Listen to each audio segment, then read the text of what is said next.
الحمد لله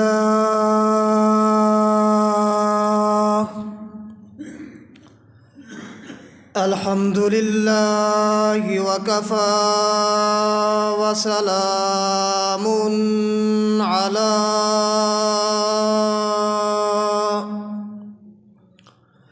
سيد الرسل وخاتم الأنبياء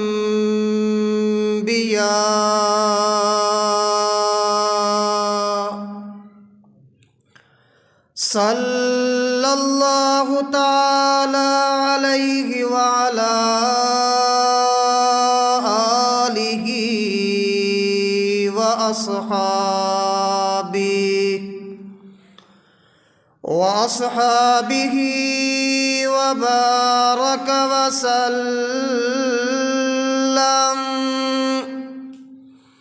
وبارك وسلم تسليما كثيرا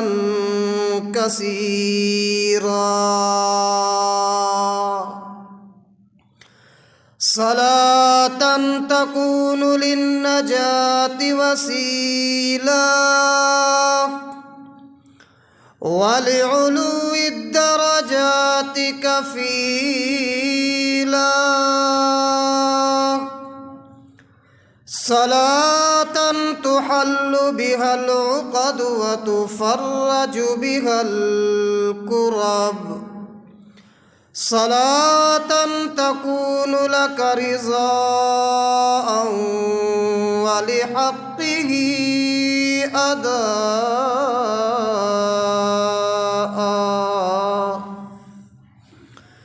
فقد قال الله تبارك وتعالى في القرآن المجيد والفرقان الحميد: أعوذ بالله من الشيطان الرجيم، بسم الله الرحمن الرحيم.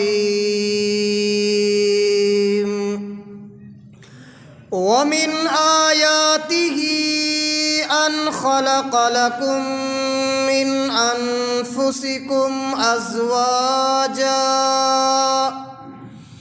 أزواجا لتسكنوا إليها وجعل بينكم مودة ورحمة، إن في ذلك لآيات لقوم يتفكرون. قال تعالى في مقام آخر: هن لباس لكم وأنتم لباس لهن. وقال النبي صلى الله عليه وسلم: النكاح من سنتي، فمن رغب عن سنتي فليس مني. وقال النبي صلى الله عليه وسلم: الدنيا كلها متاع، وخير متاع الدنيا المرأة الصالحة، أو كما قال النبي صلى الله عليه وسلم. صدق الله العلي العظيم، وصدق رسوله النبي الكريم، ونحن على ذلك لمن الشاهدين والشاكرين، والحمد لله رب العالمين.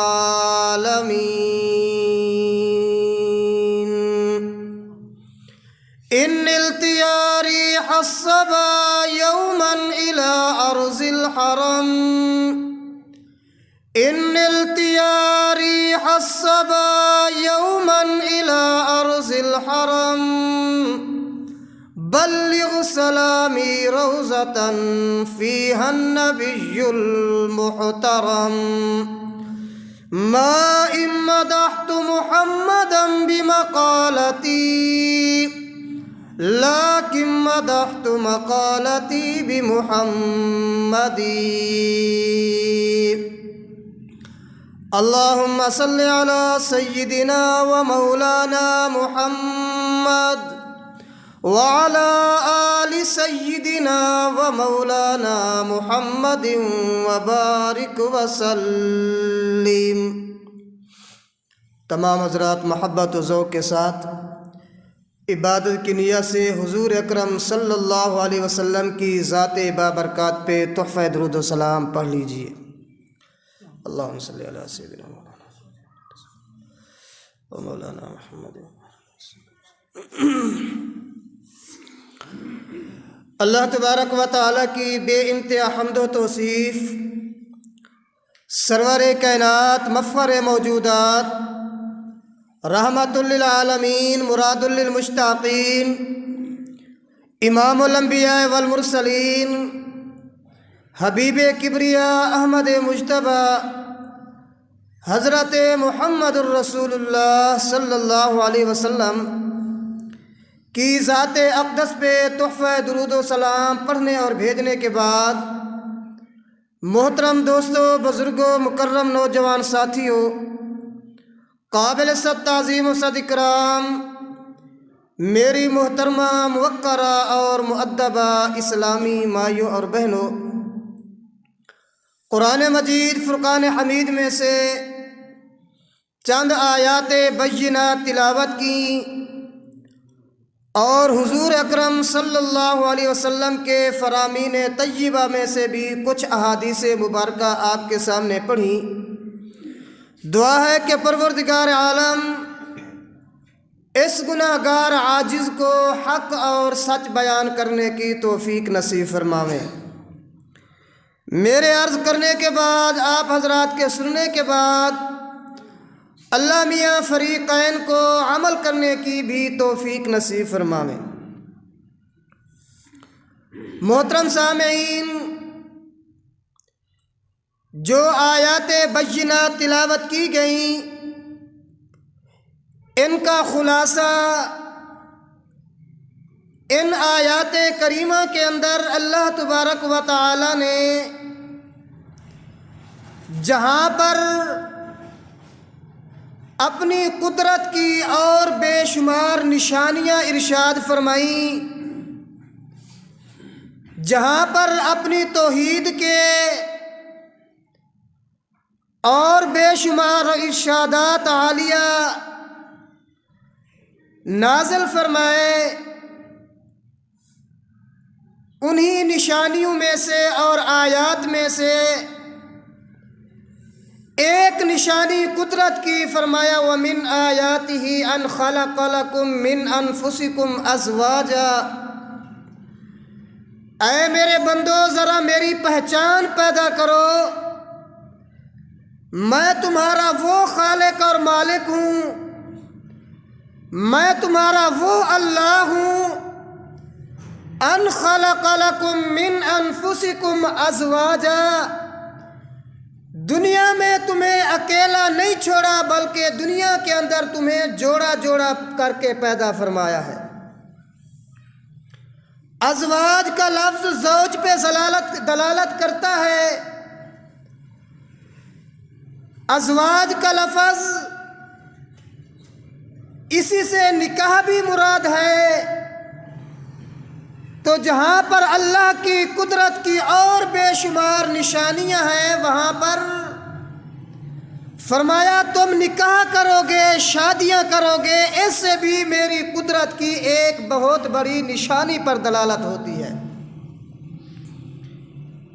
لیکن آج ہم نے اللہ کی اس نشانی اور قدرت کی بہت بڑی نشانی کو ہم اللہ کی توحید پر، اللہ کی آیات میں سے کوئی آیت نہیں سمجھتے، بلکہ اس کو صرف اور صرف ہم محض دنیا کی رسم اور دنیا کا رواج سمجھتے ہیں۔ آج آپ کسی عقل مند سے پوچھو میاں تو مسواک کیوں کرتا ہے، تو وہ سامنے سے کہتا ہے میاں یہ حضور صلی اللہ علیہ وسلم کی سنت ہے۔ آج آپ کسی مولوی سے پوچھو میاں سر پہ یہ دستار اور پگڑی کیوں رکھتا ہے، تو ہم ببانگے دول کہتے ہیں میاں یہ حضور صلی اللہ علیہ وسلم کی سنت ہے۔ آج ہم کسی سے پوچھیں میاں یہ داڑھی بڑی کرتا ہے اور مونچھیں چھوٹی رکھتا ہے، یہ کیوں کرتا ہے، تو آگے سے جواب ملتا ہے میاں یہ حضور اکرم صلی اللہ علیہ وسلم کی سنت ہے۔ آج انسان سے جو بھی اچھائی کا کام پوچھا جائے تو وہ آگے سے واضح طور پہ ان لفظوں میں جواب دیتا ہے میاں میں یہ کام اس لیے کرتا ہوں کہ یہ حضور کریم صلی اللہ علیہ وسلم کی سنت طیبہ ہے، اور سنت کہا جاتا ہے الطریقۃ المسلوکۃ، سنت اس طریقے کو کہا جاتا ہے، فرمایا کہ جس کو حضور اکرم صلی اللہ علیہ وسلم نے بھی کیا ہو، آپ کے جانے کے بعد آپ کے صحابہ نے بھی کیا ہو، اور صحابہ کے جانے کے بعد تابعین نے جس کام کو کیا ہو وہ حضور اکرم صلی اللہ علیہ وسلم کی سنت طیبہ بن جاتی ہے۔ الطریقۃ المسلوکۃ، ہر وہ طریقہ، ہر وہ کام، اب آگے عام ہے، عملاً ہو، قولاً ہو، فعلاً ہو۔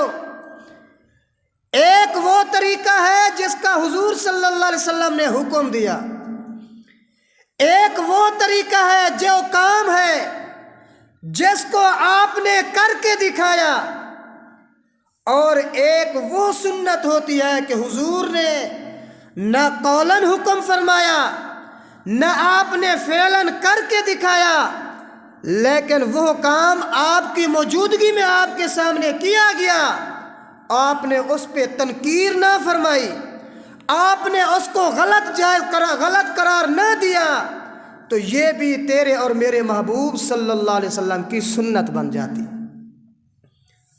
اب یہ چیزیں ہم پوچھیں تو آگے سے جواب ملے گا میاں یہ حضور کی سنت ہے، ہم حضور کی سنت پہ عمل کریں۔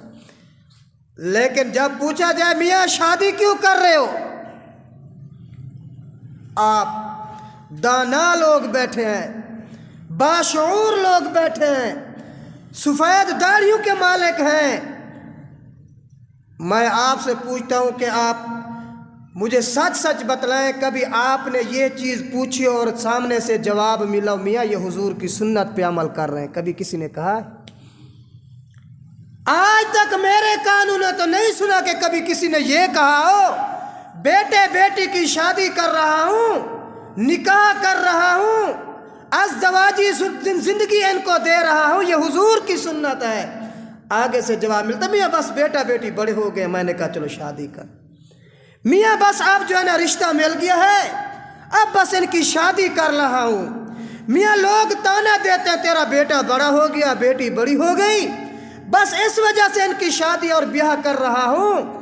آج تک ہم نے معاذ اللہ، نعوذ باللہ ثم نعوذ باللہ، اس سنت کو کبھی سنت سمجھا ہی نہیں ہے، جبکہ گزشتہ جمعہ میں نے یہی گزارش کی، یہ حضور اکرم صلی اللہ علیہ وسلم کی وہ سنت ہے جو سنت مشہورہ کے نام سے ہے، یہ وہ سنت ہے جو بالکل عام ہونی چاہیے، سب سے زیادہ مشہور سنت یہی سنت نکاح ہونی چاہیے، مگر آج ہم نے اس کو رسم و رواج میں ڈھالا ہوا ہے، آج ہم نے اس کو جہیز کے پیچھے ڈھالا ہوا ہے۔ آج اکثر گھرانوں میں بیٹے بیٹی کی زندگی کے اوپر جو تلواریں چلی جاتی ہیں، ان کی نفسانی خواہشات کو جو روندا ڈالا جاتا ہے، ان کی نفسانی خواہشات کو والدین دیکھتے تک نہیں ہیں، اس کا یہی نتیجہ ہے، یہی ہے کہ ہم جو ہے نا بیٹھے ہوئے ہیں، کیوں؟ میاں رسم و رواج ہمارا یہ زیب نہیں دیتا، میاں ہمارے برادری یہ زیب نہیں دیتی کہ اتنا چھوٹے بچے کی شادی کر لیں۔ اور پھر پوچھتے ہیں کہ مولوی صاحب بچے کی شادی کب کرنی چاہیے، کون سی عمر ہونی چاہیے؟ میں نے تو آج تقریباً 10-12 کتابیں جو ہے نا چھانی ہیں، بڑی سی بڑی کتابیں، آپ صلی اللہ علیہ وسلم کی، آپ کے صحابہ کرام کی، تابعین، تبع تابعین، ائمہ مجتہدین، بے شمار کتابوں کے اندر دیکھا ہے ہر مصنف، ہر مفسر، ہر محدث وہ یہی لکھتا ہے کہ جب بچی جوان ہو جائے اس کے بعد اس کا کفو مل جائے تو اس کا نکاح اور شادی کر دینی چاہیے۔ ہاں بعض علماء نے کچھ رعایت کے ساتھ یوں بھی لکھا ہے کہ بچی جب 19 سال کی ہو جائے، بچہ جب 25 سال کا ہو جائے، تو فرمایا کہ یہ کوئی کلی طور پہ ایک فیصلہ نہیں ہے، یہ والدین کے اوپر ہے۔ جب والدین دیکھ لیں اب میرا بچی بڑا ہو چکا ہے، اب ان کا نکاح کر دینا چاہیے، اب وہ 20 سال کا ہو، وہ 25 سال کا ہو، وہ 30 سال کا ہو، وہ 15 سال کا ہو، اگر تمہیں یہ گمان ہو کہ میرا بچی اب بڑے ہو چکے ہیں، اب یہ گناہ میں نہ چلے جائیں، غلط زندگی گزارنے پہ نہ مجبور ہو جائیں، اب فرمایا تو ان حالات کے اندر بچے اور بچی کی شادی اور نکاح کر دینا چاہیے۔ مگر آج ہم دیکھیں کب تک بٹھائے رہتے ہیں۔ یہ کچھ دن پہلے میرے پاس ایک بندہ آیا ہے، ادھر سے آتا رہتا ہے، دمان کے علاقے کا، اس نے مجھے ایک واقعہ سنایا ہے۔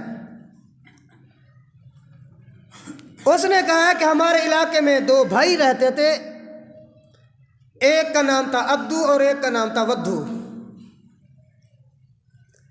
ادو اور ودھو، ان کا باپ فوت ہو گیا۔ پہلے بھی میں نے یہ واقعہ سنا ہوا تھا، عام لوگوں سے سنا ہوا تھا یا بڑے علماء سے بھی سنا ہوا تھا، لیکن بالمشافہ آمنے سامنے کسی سے نہیں سنا ہوا تھا۔ لیکن ابھی یہ واقعہ جو آپ کے سامنے میں گوش گزار کر رہا ہوں، یہ میں نے آمنے سامنے ایک شخص سے سنا ہے، معتبر آدمی سے سنا ہے۔ اس نے کہا ہمارے علاقے کے آس پاس جو رہتے تھے یہ 2 بھائی تھے، ادو اور ودھو۔ باپ فوت ہو گیا، ان کی ایک بہن تھی۔ اب بہن کی زندگی، بڑے مالدار تھے، زمیندار تھے، اور انہوں نے اس لالچ کے اندر کہ اگر بہن کی شادی کریں گے تو پھر وراثت دینی پڑے گی، پھر بہن کو جہیز دینا پڑے گا، کوئی چیز دینی پڑے گی، یہ تو ہماری زمین کی مالک بن جائے گی۔ تو اس نے کہا کہ پھر ان میں سے جو ادو تھا وہ فوت ہو گیا، اس بدو نے اس نے اپنی اس بہن کا نکاح نہیں کیا، بٹھایا رکھا، بالآخر بہن کے سر کے چونے سفید ہو گئے، بہن کے سر کے بال سفید ہو گئے۔ لیکن یہ بدبخت اسی لالچ میں کہ اس کی شادی کروں گا تو پھر یہی ہوگا کہ یہ تو میرا سارا کچھ مال بھی لے جائے گی، 2 بہن بھائی ہیں، یہ تو آدھی وراثت بھی لے جائے گی، زمین لے جائے گی، کار کوٹھی بنگلے لے جائے گی۔ اس نے شادی نہ کی۔ چلتے چلتے بہن کی عمر 90 سال ہو گئی، 90 سال کمارا بٹھایا اسے، شادی اس کی نہ کی بہن کی۔ اب 90 سال 80 سال ویسے بھی انسان کی آخری عمر ہو جاتی ہے۔ جب یہ وقت پہنچا، ایک دن اس بہن نے اپنے بھائی کو بلایا، ودو صاحب، میرے بھائی صاحب ذرا میری بات سن، اکیلے میں، تنہائی میں۔ یہ بہن اپنے بھائی کو سامنے بٹھاتی ہے اور سامنے بٹھا کر کہتے بھائی جان، الحمدللہ ثم الحمدللہ، اللہ کے فضل و کرم سے 90 سال کی عمر گزاری ہے، آج تک میں نے کوئی غلط کام نہیں کیا، آج تک میں نے برائی نہیں کی، میری عزت محفوظ ہے، عظمت محفوظ ہے۔ اور کہنے لگی بھائی، بسا اوقات میرے اوپر خیالات نے، نفسانی خواہشات نے اتنا میرے ابھرے، اگر گلی میں کتے نے بھونک ماری نا تو میں نے دل میں تہیہ کیا کہ جا کر کتے سے منہ کالا کروں گی۔ اتنا بھی میرے اوپر خواہشات نے ابھارے کیے، لیکن میں نے اپنی خواہش کو کنٹرول کیا ہے، میں نے اپنی خواہشات کو ترک کر دیا ہے محض اللہ کی رضا کی خاطر اور اپنی عزت اور تیری عزت کی خاطر۔ لیکن بھائی میری ایک گزارش ہے کہ یہ 90 سال کا روزہ تیری اس بہن نے تو رکھ لیا ہے اور اپنی عزت کی حفاظت کی ہے، میرے بھائی میں تجھے یہ وصیت اور نصیحت کرتی ہوں، جب تیری بچیاں جوان ہو جائیں تو ان کو زیادہ دیر تک نہ بیٹھانا۔ میں نے تو روزہ رکھا ہے لیکن تیری بیٹیوں سے یہ روزہ نہیں رکھا جائے گا۔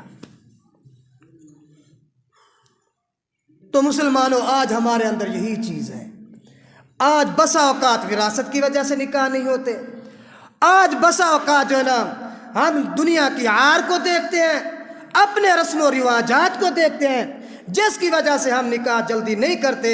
ذرا حضور اکرم صلی اللہ علیہ وسلم کی سیرت طیبہ کو پڑھ کر دیکھیں، آمنہ کے لال صلی اللہ علیہ وسلم نے اپنی بیٹیوں کی نکاح کیے، آپ نے خود اپنی شادیاں کی۔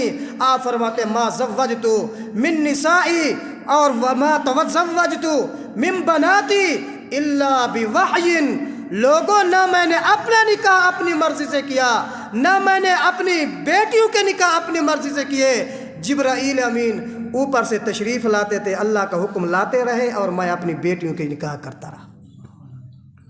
تو اللہ پاک نے اسی چیز کو، پروردگار عالم نے فرمایا وَمِنْ آيَاتِهِ أَنْ خَلَقَ لَكُم مِّنْ أَنفُسِكُمْ أَزْوَاجًا لِتَسْكُنُوا إِلَيْهَا وَجَعَلَ بَيْنَكُم مَّوَدَّةً وَرَحْمَةً۔ اللہ میاں فرماتے ہیں او لوگو تمہاری زندگی، آج ہم کہتے ہیں میاں ہم بازار میں جاتے ہمیں سکون ملتا گئے، آج نوجوان کہتے ہیں میاں میں دوستوں کے ساتھ گپ شپ کرتا ہوں مجھے سکون ملتا ہے، آج انسان کہتا ہے میاں میں باہر جاتا ہوں سکون ملتا ہے، گھر میں مجھے بے سکونی ہو جاتی ہے، بے چینی ہو جاتی ہے۔ لیکن آج ذرا رب کا قرآن پڑھ، اللہ میاں فرماتے ہیں جب تو ازدواجی زندگی گزارتا ہے، جب تو شادی اور نکاح کرتا ہے، لِتَسْكُنُوا إِلَيْهَا، جب خاوند بیوی آپس میں ملتے ہیں اللہ پاک فرماتے ہیں سکون ملتا ہے۔ جب عورت حیادار، جب خاوند حیادار بیوی حیادار ہو، اللہ پاک اس گھر کو رحمت ہی رحمت بنا دیتے ہیں، اس گھر کے اندر سکون ہی سکون آ جاتا ہے، اس گھر کے اندر اطمینان آ جاتا ہے۔ جب خاوند پاک دامنی والی زندگی گزارے، جب عورت بھی پاک دامنی والی زندگی گزارے، اللہ میاں یہ کیسے پتہ چلے گا کہ پاک دامنی والی زندگی کون سی ہے؟ اللہ میاں ہم کس عورت سے نکاح کریں، کس عورت سے نکاح نہ کریں؟ پھر چلیں حضور صلی اللہ علیہ وسلم کے دروازے پر، نزہۃ المجالس کے اندر حدیث مبارکہ آمنہ کے لال فرماتے لوگوں چند عورتیں ایسی ہیں جن سے تم نکاح نہ کرو، جن سے نکاح کرو گے تمہیں تکلیف اٹھانی پڑے گی۔ آمنہ کے لال فرماتے انانا، نمبر 2 حنانا، نمبر 3 منانا، نمبر 4 کنانا، نمبر 5 حداقہ، نمبر 6 شداقہ، نمبر 7 براقہ۔ یہ 7 قسم کی عورتیں ہیں۔ تیرے اور میرے محبوب صلی اللہ علیہ وسلم فرماتے ہیں ایسی لوگ ایسی عورتوں سے نکاح مت کرو۔ اللہ کے نبی آپ نے تو ارشاد فرما دیا حنانہ سے نکاح نہ کرو۔ حنانہ کسے کہتے ہیں؟ انانا کسے کہتے ہیں؟ منانا کسے کہتے ہیں؟ اکا دکا کی تفسیر سن لیں، اکا دکا کی تشریح سن لیں۔ آپ نے کے لال فرماتے حنانہ، حنانہ سے نکاح نہ کرو۔ حنانہ کسے کہتے ہیں؟ فرمایا کہ جو ہر وقت رونے والی ہو، جو ہر وقت واویلا کرنے والی ہو، جو ہر وقت گھر کے اندر زبان دراز کرنے والی ہو، ہر وقت واویلا کرنے والی ہو۔ آمنہ کے لال فرماتے ہیں اس عورت سے نکاح نہ کرو۔ نمبر 2 فرمایا منانا، منانا وہ عورت خاوند اللہ نہ کرے غریب ہے، عورت مالدار ہے، اب یہ عورت کوئی عورتیں آ جاتی ہیں، سنا تیرے گھر کے اندر کیسی کیفیت ہے، تیرا خاوند کیسا ہے، گھر کے حالات کیسے ہیں، گھر کے اخراجات کیسے ہیں، فرمایا کہ منانا یہ کیا کہتی ہے، اس کے پاس تو کچھ بھی نہیں تھا، میں تو سارا کچھ اپنے گھر سے لائی ہوں۔ یہ منانا منت جتلانے والی، احسان جتلانے والی، ہر وقت یہی کہتے ہیں تیرے پاس تو کچھ بھی نہیں تھا، تو بالکل خالی تھا، تو کنگلا فقیر تھا، میں تو سارا کچھ میراث میں وراثت میں اپنے ابے کے گھر سے لے کر آئی ہوں، تیرے پاس تو کچھ نہیں تھا۔ حضور نے فرمایا اس عورت سے بھی نکاح نہ کرو۔ آپ نے فرمایا حداقہ، جو زیادہ بک بک کرنے والی ہو، خاوند نے کوئی بات کی آگے سے منہ پھٹ، اس کی زبان کو خاموشی تو ہے ہی نہیں، جب بھی خاوند کے ساتھ بات کرے تو فرمایا کہ بک بک کرے، تمیز سے بات نہ کرے۔ حضور اکرم صلی اللہ علیہ وسلم نے فرمایا اس عورت سے خبردار نکاح نہ کرو۔ کئی عورتیں ایسی ہیں، آپ صلی اللہ علیہ وسلم فرماتے الدنیا کلھا متاع، لوگوں دنیا سارے کی ساری نفع کی چیز ہے، لیکن بہترین نفع کی چیز کیا ہے؟ فرمایا وخیر متاع الدنیا المرأة الصالحہ، بہترین نفع کی چیز وہ نیک عورت ہے۔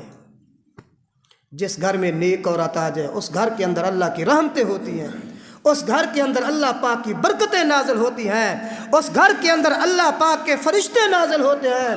اور جس گھر کے اندر بدبخت عورت نازل ہو جائے، جس گھر کے اندر نحوست والی عورت آ جائے، اس گھر سے پہلے والی برکت بھی ختم ہو جاتی ہے۔ نماز نہ پڑھے سمجھو یہ بدبخت۔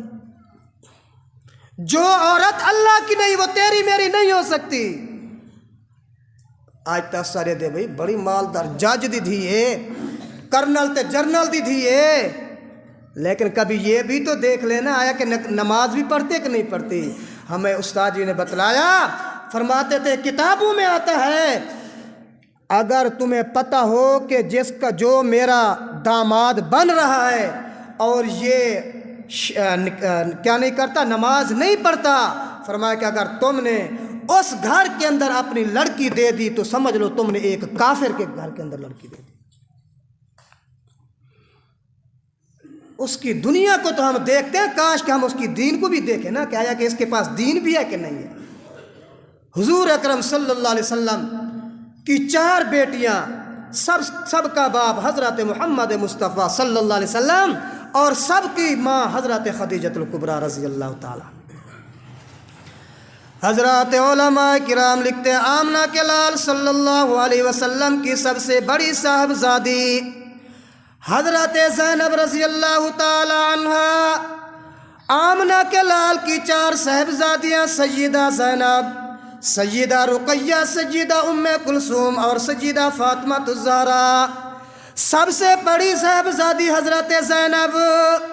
آمنہ کے لال کی عمر مبارک اس وقت 25 سال، سیدہ خدیجہ کے ساتھ نکاح ہوا، سیدہ کی عمر 40 سال۔ 5 سال کے بعد سیدہ زینب پیدا ہوئی۔ آمنہ کے لال صلی اللہ علیہ وسلم نے جب بڑی ہوئی، جب بالغ ہو گئیں، سیدہ زینب کا نکاح حضرت ابو العاص ابن ربیع کے ساتھ کر دیا۔ ابو العاص ابن ربیع کا اصل نام حضرت لقیط بھی ہے۔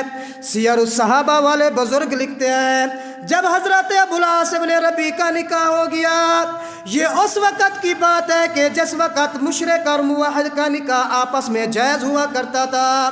جس طرح اسلام سے پہلے لوگ بیت المقدس کی طرف نماز منہ کیا کرتے تھے، اسی طرح ابتدا اسلام کے اندر فرمایا کہ شراب پینا بھی جائز تھا۔ ابتدا اسلام کے اندر فرمایا کہ نماز کے اندر بول چال سلام کا جواب دینا بھی جائز تھا۔ اسی طرح ابتدا اسلام کے اندر موحد اور مشرک، کافر اور مشرک اور مسلمان کا نکاح بھی آپس کے اندر جائز تھا۔ آمنہ کے لال نے حضرت ابو العاص ابن ربیع کے ساتھ نکاح کر دیا۔ چلتے چلتے زندگی گزر رہی ہے، سن 2 ہجری آیا، غزوہ بدر ہوتا گئے، آمنہ کے لال صلی اللہ علیہ وسلم کے صحابہ نے غزوہ بدر مارا۔ غزوہ بدر کے اندر بڑے بڑے کافروں کو آپ کے صحابہ نے قید کیا۔ انہی قیدیوں کے اندر آپ کا یہ داماد حضرت ابو العاص ابن ربیع بھی قید ہو گیا۔ آمنہ کے لال صلی اللہ علیہ وسلم کے پاس لے آئے۔ صحابہ کرام جب ابو العاص ابن ربیع کو لے کر آئے، آمنہ کے لال صلی اللہ علیہ وسلم نے صحابہ سے مشورے کیے، اب ان قیدیوں کے ساتھ کیا کیا جائے؟ الغرض فیصلہ ہوا کہ ان سے جزیہ لے لو، فدیہ لے لو اور ان کافروں کو آزاد کر دو۔ صحابہ کرام فرماتے ہیں یہی خبر مدینہ سے مکہ میں پہنچی، میاں جس کا قیدی ہے، کسی کا بھائی، کسی کا باپ، کسی کی ماں، کسی کی بہن، اپنا اپنا فدیہ دے دو اور حضور سے جا کر اپنے اپنے قیدی چھڑوا لو۔ صحابہ کرام فرماتے ہیں جب یہی خبر مکہ میں پہنچی، چلتے چلتے حضرت زینب کو بھی یہی خبر پہنچی، میرا خامد ابو العاص ابن ربیع بھی آج حضور کی مجلس میں بندہ بیٹھا ہوا ہے، قیدی بن کر بیٹھا ہوا ہے۔ کیا کردار ہے آمنہ کے لال صلی اللہ علیہ وسلم کا؟ آج تو اور میں کسی جج کے رشتہ دار کو ہاتھ لگا کر دکھائیں، کسی بڑے کے رشتہ دار کو ہاتھ لگا کر دکھائیں، پھر دیکھیں تیرے میرے ساتھ کیا ہوتا گئے۔ لیکن حضور کی مجلس، آپ ہی کا داماد حضرت ابو العاص ابن ربیع کو ہتھ کڑیاں لگی ہوئی ہیں، پاؤں میں بیڑیاں لگی ہوئی ہیں۔ آمنہ کے لال نے فرمایا فدیہ دو، اپنے قیدی آزاد کراؤ۔ حضرت زینب کو پتہ چلا، سیدہ زینب نے گھر میں دیکھا کوئی چیز نظر نہیں آئی، اتنے میں اپنے گلے کے اندر دیکھا، گلے میں ایک ہار تھا۔ یہ کوئی عام ہار نہیں تھا، یہ وہ ہار تھا جو حضرت خدیجہ نے اپنی بیٹی کا نکاح کرتے ہوئے اپنے گلے سے اتار کر اپنی بیٹی کے گلے میں ڈالا تھا۔ ذرا جہیز کی بات ہے، آج ہم کتنا جہیز دیتے ہیں، ذرا سوچیں حضور کی بیٹیوں کی جہیز کیا تھے۔ سیدہ خدیجہ الکبریٰ رضی اللہ تعالی عنہا نے جب سب سے اپنی پہلی صاحبزادی حضرت زینب کا نکاح کیا، جہیز میں کیا دوں، سونا چاندی نہیں ہے، ہیرے جواہرات نہیں ہیں، بس اپنے گلے میں جو ہار ڈالا ہوا تھا، آپ سمجھیں گے یہ کوئی سونے کا ہار ہوگا، یہ کوئی چاندی کا ہار ہوگا۔ مسلمانوں، یہ سونے چاندی کا ہار نہیں تھا، یہ چمڑے کے ٹکڑوں کا بنا ہوا ہار تھا۔ سیدہ خدیجہ نے یہی ہار اتارا، بیٹی کو بیاہتے وقت، شادی کرتے وقت سیدہ زینب کے گلے میں ڈال دیا، بیٹی یہ جہیز ہے تمہارا۔ جب سیدہ زینب نے سنا کہ میرے بابا قیدیوں کو رہا کرتے ہیں، فدیہ لیتے ہیں، سیدہ زینب نے بھی یہی ہار اتارا اور مکہ مدینے کا ایلچی جو قاصد آیا ہوا تھا اسے کہا کہ جا کر میرے بابا کو میرے سلام بھی دے دینا، اور میرے بابا کو کہنا زینب کے پاس اور تو کچھ نہیں، بس یہ امی جی کی نشانی ہے، یہ سیدہ خدیجہ کی نشانی میرے پاس ہے، مہربانی کریں یہ ہار قبول کریں اور میرے خامد ابو العاص ابن ربیع کو رہا کر دیں۔ علماء کرام لکھتے ہیں جب یہ ہار پہنچا حضور اکرم صلی اللہ علیہ وسلم کی مجلس میں، دوسرے چیزیں بھی آئیں، آپ ادھر سے مال وصول کرتے ہیں، قیدی آزاد کرتے ہیں، ادھر سے پیسے وصول کرتے ہیں، قیدی آزاد کرتے ہیں، یہ سارا مال رکھا ہوا ہے۔ جب یہ ہار آیا، حضور کی نظر جب اس ہار پہ پڑی، فبکا و ابکا، صحابہ فرماتے ہیں حضور کی آنکھوں میں آنسو آ گئے۔ جب حضور رونے لگے تو صحابہ کرام بھی رو پڑے۔ صحابی نے گزارش کی، اللہ کے نبی خیریت تو کیوں روتے ہو؟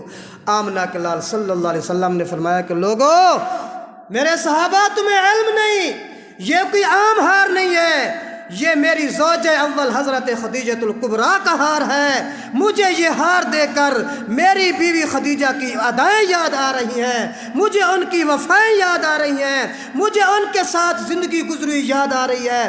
میرے صحابہ، اگر تمہاری اجازت ہو تو یہ ہار میں اپنی بیٹی کا واپس کر دوں اور ابو العاص ابن ربیع کو ویسے آزاد کر دوں؟ اگر کر دو تمہاری مہربانی، زبردستی نہیں، اگر نہیں کرو گے یہ تمہاری چیز ہے۔ صحابہ کرام نے فرمایا کہ یا رسول اللہ جس چیز پہ آپ فدا ہیں تو پھر ہم آپ کی بات پہ کیوں نہ فدا ہوں؟ اللہ کے نبی آپ جیسے چاہتے ہیں آپ ویسا ہی کرتے ہیں۔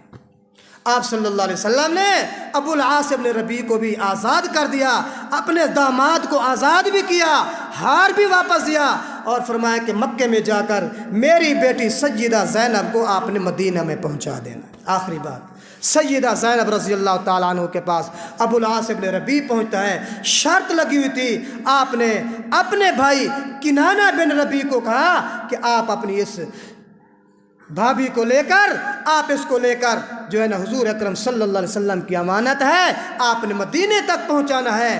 الغرض سیدہ زینب مدینے میں حضور کے پاس آ گئی، اپنے باپ کے پاس پہنچ چکی۔ ابو العاص ابن ربیع ابھی شرک کی زندگی گزار رہا ہے، کفر کی زندگی گزار رہا ہے۔ سن 6 ہجری میں ابو العاص ابن ربیع نے شام کی طرف مال لے کر گیا، اور وہاں سے جب واپسی آ رہا تھا مسلمانوں نے مال بھی چھین لیا، سارا کچھ ان سے چھین لیا۔ مدینے میں پہنچے، ابو العاص ابن ربیع مکے میں نہیں پہنچا، یہ بھی مدینے میں چلا گیا، اور حضرت زینب کے پاس بیوی تھی، ان کو کہا کہ مجھے اپنی پناہ میں رکھیں، میرا آج مسلمانوں نے سارا مال لے لیا ہے۔ سیدہ زینب نے کہا کہ ٹھیک ہے۔ سیدہ زینب نے اپنی پناہ میں لیا۔ حضور اکرم صلی اللہ علیہ وسلم صبح کی نماز پہ آئے، ابھی تکبیر ہو رہی تھی، ادھر سے مستورات کے اندر حجروں سے آواز آئی۔ سیدہ زینب نے آواز دی، ایھا الناس، اے لوگو، میں نے اپنے خاوند ابو العاص ابن ربیع کو پناہ دے دیا، لہذا تم نے بھی پناہ دینی ہے۔ صحابہ نے سلام پھیرا، آپ نے فرمایا ایھا الناس هل سمعتم ما سمعت، تم نے وہ بات سنی جو میں نے سنی؟ صحابہ کرام نے عرض کی، یا رسول اللہ ہم نے واقعی سنی ہے۔ آپ نے فرمایا مجھے بھی پتہ نہیں تھا، لہٰذا اب مجھے پتہ چلا، تم نے بھی اس کو اب پناہ دے دینی ہے۔ ابو العاص ابن ربیع کو پناہ مل گئی۔ پھر حضرت ابو العاص ابن ربیع حضور کی مجلس میں، اللہ کے نبی آپ کے بندوں نے میرا سارا کچھ لے لیا ہے، مال تھا ان کا، مکے والوں کا تھا، قریشیوں کا تھا، مہربانی کریں مال واپس کر دیں، غریب بندہ ہوں۔ آپ نے فرمایا واپس دے دو۔ انہوں نے وہ مال واپس لیا، پھر مکے میں آئے، سب کی امانتیں واپس کی۔ امانتیں واپس کرنے کے بعد کہا کہ قریشیوں سب کا مال واپس ہو گیا۔ انہوں نے کہا آپ تو صادق اور امین ہیں ابو العاص ابن ربیع، آپ نے ہمارے ساتھ دھوکہ نہیں کیا، خیانت نہیں کی، آپ نے ہمارا سارا کچھ واپس کر دیا ہے۔ اچھا واپس ہو گیا ہے؟ ہاں واپس ہو گیا ہے۔ فرمایا سن لو، اشہد ان لا الہ الا اللہ واشہد ان محمدا عبدہ ورسولہ، پھر سن لو اللہ کے سوا کوئی معبود نہیں، محمد صلی اللہ علیہ وسلم کے سوا کوئی محبوب نہیں۔ کلمہ پڑھا اور فرمایا کہ میں ابھی جا رہا ہوں مدینہ طیبہ کے اندر۔ یہ جب واپس آ گئے، پھر آپ صلی اللہ علیہ وسلم نے عقد جدید، نکاح جدید حضرت زینب کے ساتھ کیا، پھر زندگی گزارنے لگے۔ ان سے 2 بچے ہوئے، آپ کے 2 نواسے، ایک نواسہ اور ایک نواسی۔ آپ کی بڑی بیٹی سے حضرت زینب سے نواسے کا نام علی تھا جو بچپن ہی میں فوت ہو گئے، اور نواسی کا نام امامہ تھا۔ یہی وہ امامہ ہیں جو حضرت فاطمہ کے فوت ہونے کے بعد پھر حضرت علی نے انہی سے نکاح بھی کیا تھا۔ تو دعا ہے اللہ ہم سب کو حضور اکرم صلی اللہ علیہ وسلم کی آل اولاد کی سیرت سمجھنے کی بھی توفیق نصیب فرمائے، ان کے مطابق عمل کرنے کی بھی توفیق نصیب فرمائے۔ جیسے حضور نے اپنی بیٹیوں کے نکاح کیے، جیسے انہوں نے ولیمے کیے، جیسے انہوں نے حق مار دیا، دعا ہے کہ اللہ ہمیں بھی ایسے ہی شادی آسان اور رسم و رواج سے بچنے کی توفیق نصیب فرمائے۔